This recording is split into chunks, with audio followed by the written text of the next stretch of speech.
Hi, listeners, and welcome back to another episode of Get Fit Guy. If you're joining us for the first time, then welcome. Regular listeners will know that I'm more concerned with health and wellness than I am with aesthetics and high performance, being that fitness is defined as the absence of disease in an organism. But fitness isn't just limited to your physiology, because as organisms, we're a system. We can't ignore that our minds are an integral part of the concept of fitness also. Now, I like to think about this as a play on words around the famous Japanese manga, Ghost in the Shell. Now, across the last 20 plus years of coaching and the thousands of people I've helped and come to know, I see a familiar pattern. People start to train or go to the gym as a coping strategy for some form of life trauma and stress. As time rolls forwards, the dose response required for the training to have the same effect as a distraction or coping mechanism increases, and then it either reaches a point where you just can't recover from it or devote enough time to it. Now, at this point, I often see people abandon their physical fitness entirely and deep dive into more alternative or spiritual strategies. Breath work, cold water therapy, sound bathing, manifestation, energy healing, and so on. Now, in the first example, they're working solely on the shell and distracting themselves entirely from the ghost. And in the latter situation, they've abandoned the shell completely to work only on the ghost. But the reality is that your spirit cannot travel far in a broken vessel, and your vessel itself will not get far with a broken operating system. So we need to work on the ghost and the shell. So with that in mind, and with a Japanese theme already set in motion, I thought this week I'd talk about some life lessons from martial arts. Anyone who has done martial arts themselves, or perhaps sends their children to martial arts, will be familiar with the claim of most of the clubs to instill moral values and a code of ethics. But is this true? Are martial arts more optimal for the development of the spiritual and physical self than other sports or training methodologies? Let's just have a look.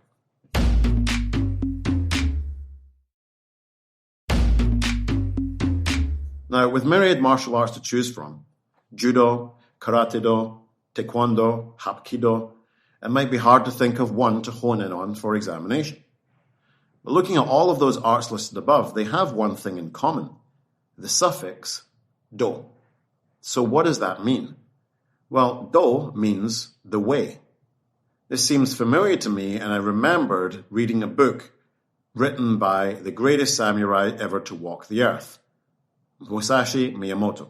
The book is called Dokudo, or The Way of Walking Alone. Now, Musashi lived from 1584 to 1645, became renowned for his unique double-bladed fighting style, and also his unique ability to still be alive after 61 duels to the death. He authored several books, including Dokudo, but more famously, the Book of the Five Rings, which I'll focus on today. It was written in the year of his death, 1645, and includes the teachings that Musashi passed on to his own students in the dojo. Now, the Five Rings refers to his idea that there were different elements to battle or conflict in life. The first book, or ring, is the Book of Earth, which ends with 9 basic principles. He considered these principles to be the ground upon which the samurai must stand. And those 9 principles are: do not think dishonestly. The way is in the training. Become acquainted with every art. Know the ways of all professions. Distinguish between gain and loss in worldly matters. Develop an intuitive judgment and understanding for everything. Perceive those things which cannot be seen. Pay attention even to trifles. And do nothing which is of no use. Now, let's have a closer look at each of the 9 precepts and see how we could apply these to our training or our modern living in general. First up, do not think dishonestly. Now, for me, this is about being objective and having some truthful self-talk.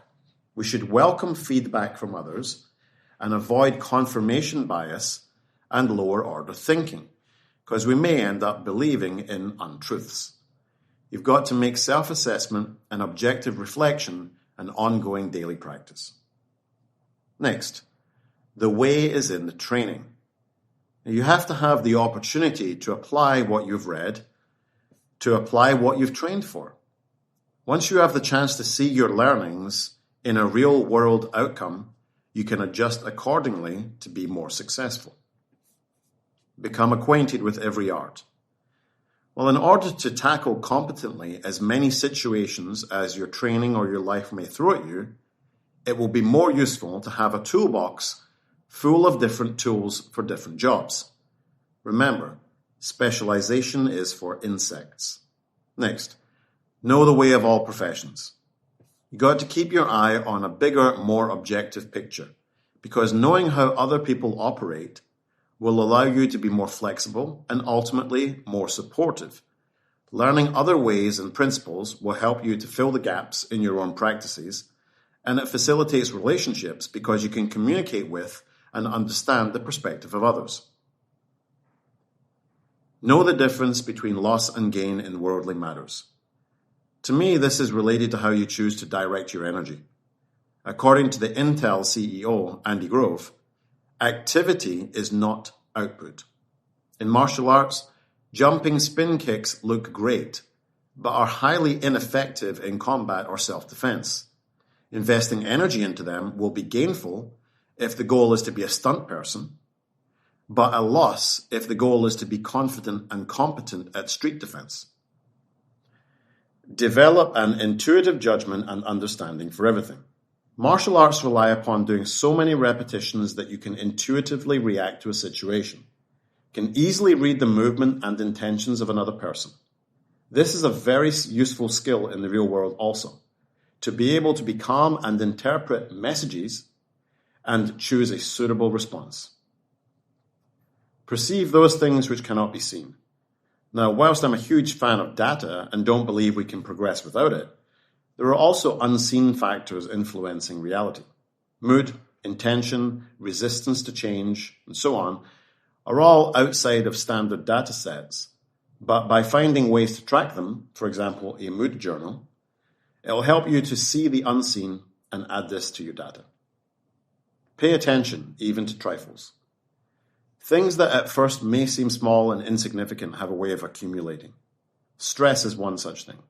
Training stress slowly and gradually accumulates, even at 1 pound increments a week, to provide you with a greater overall adaptation. But so do things like a missed night of sleep, a stressful car journey, an addiction to caffeine, not having enough time for yourself, working shifts. Pay attention to these smaller things because when they're added together, they can have a larger effect. Do nothing which is of no use. Maximize your outcomes by focusing on things that provide big bang for your buck. But remember that sometimes doing nothing is also doing something of use. Relaxation allows us to reset and recover. Miyamoto Musashi did not leave us any indication of how to interpret his tenets. These are just some ways I like to think about them. Do you have any lifestyle tips from the ancient masters? If so, email me at getfitguy@quickanddirtytips.com, and I'll do my best to get a reply to you, or maybe even answer you on the show. Get Fit Guy is a Quick and Dirty Tips podcast. Thanks to the team at Quick and Dirty Tips, Adam Cecil, Morgan Christensen, Holly Hutchings, and Davina Tomlin. Our intern is Cameron Lacey. I'm your host, Kevin Dunn. If you have a question for me, leave me a voicemail at 510-353-3104 or send me that email at getfitguy@quickanddirtytips.com. For more information about the show, visit quickanddirtytips.com or check out the show notes in your podcast app.